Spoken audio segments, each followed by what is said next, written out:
Hey man, it's just like they be talking about putting the asterisk next to Barry Bonds and all them records. I don't care how strong you are, you still got to hit that ball with that bat. So I ain't going for that. That's just what it is. Coach, I won't even argue that no more. When they bring that shit up, I say, okay. Yeah, I ain't arguing about that. That's clearly somebody who ain't inside of boxing, who ain't back there. I ain't arguing that iron point. I ain't arguing that. Hey, you gonna look at them firing Mark Breland and just say, it ain't real because they fired Mark Breland. Yeah. You know who can clear all this bullshit up? If Deontay come out and tell his fans, look, guys, I had an off night. Simple as that. It's simple as that. But no, they hanging on to that shit. And I'm gonna tell you something, man. That's another reason why he shouldn't take that fight. Because he done blamed everything but Tyson Fury for kicking his ass, man. And how you supposed to regroup, adjust, train to make a difference when it's all them excuses, man. You can't. That's another reason you got to know to be inside boxing to say, hey, man, you got your ass kicked. Here's why. Okay, now that we know the why, let's train and fix that shit. Now we can come back and try to do it. But if you holding on to them excuses, bro, I don't care if it was the gimp suit or fucking gloves or whatever that shit was, man. None of that had nothing to do with that dude kicking your ass, bro. Take that step aside, man. Put in there, but I get the first, depending on if Fury whoever win. I want this here rematch in Vegas, whatever. And that's how simple that is. With some free money, some big free money, and you put yourself in a better position to try to change the outcome. I don't get it. No matter if he step aside or not, them the only three heavyweights that anybody care about seeing fight each other. Then nobody care about nobody else fighting in the heavyweight division except for them three. And you know this, coach. Take that step aside money. Go get you a name heavyweight, one of them guys in the top 10, man. Knock his dick in the dirt and get you some confidence back. Let you know, I can still land this thing. I can still land. Then get ready, get prepared to fight the weightlifter or Fury, man. See what we can do. That's just good boxing sense. That's good boxing sense. I think because the worst thing Deontay could do going into another Tyson Fury fight is to be second guessing the thing that got him there. The thing that got him to 42-0 or 41-0. And that's the thing. And that's the worst thing. We've seen Deontay on Quit Street a couple times, and that bomb, he come back. Yeah, that's good night, Irene. You remember who that other Ortiz? Yeah, Ortiz. Yeah, it was Ortiz that had him beat. And then remember that Haitian, that first fight against the Haitian. Word. And he came back in there and saved that fight, man. So he got to believe in that right hand 1,000% like he had. You need to do that. So in the beginning of the show, you talked about how you like that Mexican style boxing. I want to get it on record real quick. Who, in your opinion, Dad, is the greatest Mexican fighter of all time? Julio Cesar Chavez. That's right. Okay. Hands down. Where the coach go? Where the coach go? Right here. Yeah. Hands down, Chavez. Chavez to me is one of the top 5 pound for pound ever. Wait a minute, Manny. I see what you're trying to do. I ain't never said Chavez ain't the greatest Mexican. He is right now. I see you and stuff. My name is Mexican. No. But anyway, what? I spent. It was last weekend, man. I was over here in Texas. I don't remember what happened last weekend, but for whatever reason, I don't know if it was the weather or whatever, we stayed in. All my events got canceled on the weekend. I stayed in. I was watching a lot of these fights from the 80s, man. And I was watching I had to watch at least a good 12 hours in the 2 days, 12 hours of nothing but Chavez, from documentaries to his fights.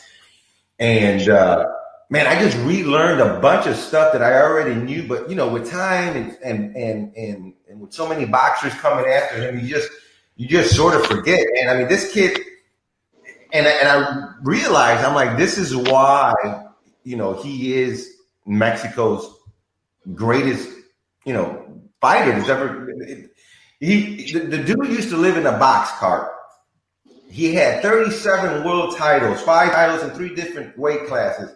I mean, before he even consummated his marriage, he had to go win the world title. He had gotten married, and then they had to go find him and his wife up in a mountain, and it was the cops, and the dude was like, Chavez was scared they were going to arrest him for getting married to this chick, and he was like, "Now we need to escort you back into the city because you need to go fight for this title."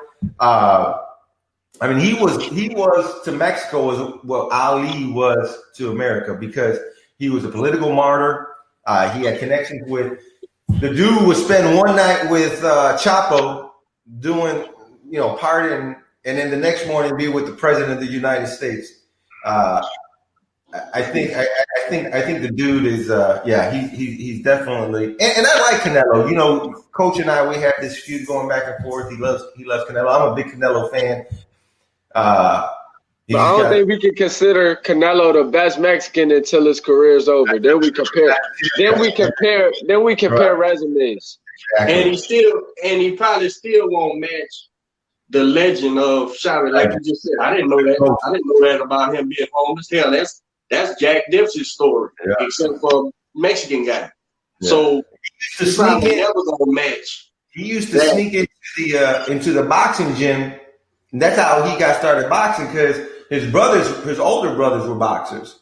His older brother was a boxer, and they wouldn't let him fight. So he had to sneak into the gym after his brothers left, just so he can train. But yeah, man, I wanted to share that.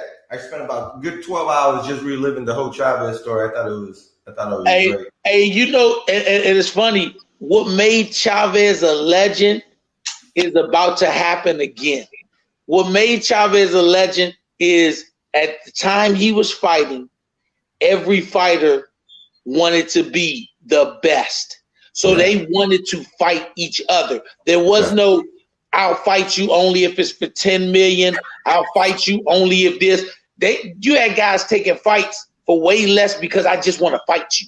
Yeah. And that's what Chavez was fighting like a television show. You knew once a month you was going to see a Chavez fight. And they were against whoever. And to me, with this young crop of fighters that are coming in the next 2 years and that came in the last 3 or 4 years, we're about to see that happen again, because these young guys, all of them came from the amateurs together, and they got the amateur mindset. I don't care if I lose because I can get right back in line, because that's still fresh to them. And because they're getting an opportunity to win titles so early, they're still looking at it like the amateurs. So you're going to look up in the next 3-4 years, and you're going to see the Shakur Stevenses, the Teofimo Lopez's, the Devin Haney's, the Boots Ennis's. You're going to see all of those guys almost forcing promoters to work together, because they saying, I am tired of people saying I'm scared of this dude. Put me in the ring with him.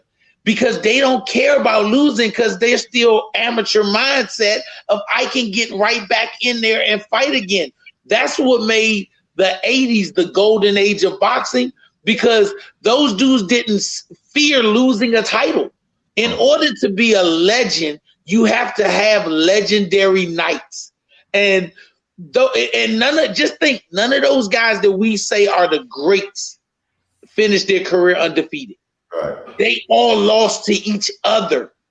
But that's what made, and this group of young fighters, I'm proud my son Gary started his career, because I look forward to fighting the Shakur Stevensons, the Teofimo Lopez's. Him and Boots was together in New York, and they was like, man, one day we gonna get this thing on.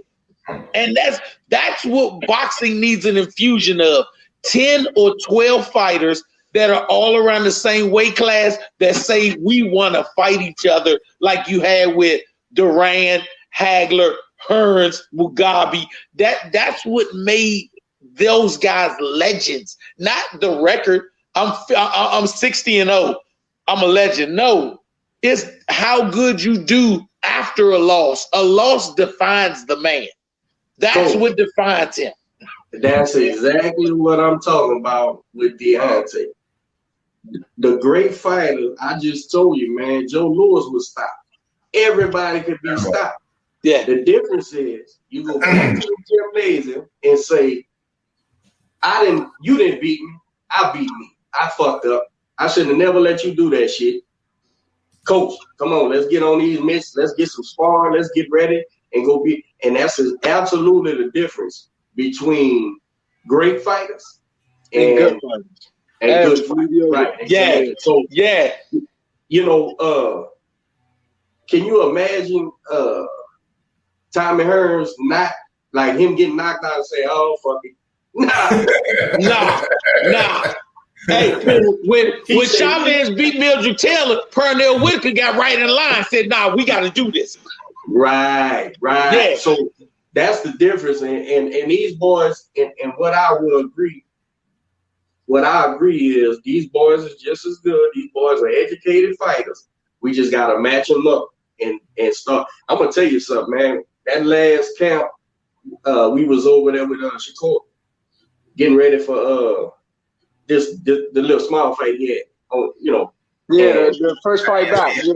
Yeah, that first fight back, and Shakur was in there sparring with Shockey Foster, right? That was the chief sparring partner in Houston, bruh. And I know I'm the lead. You know, once I'm done, I'm man. When them boys was sparring, bruh, I was just enjoying it, man, because I say these fights here gonna be better than that show. I see who you matched up against. This right here is class shit right here. I'm watching all this.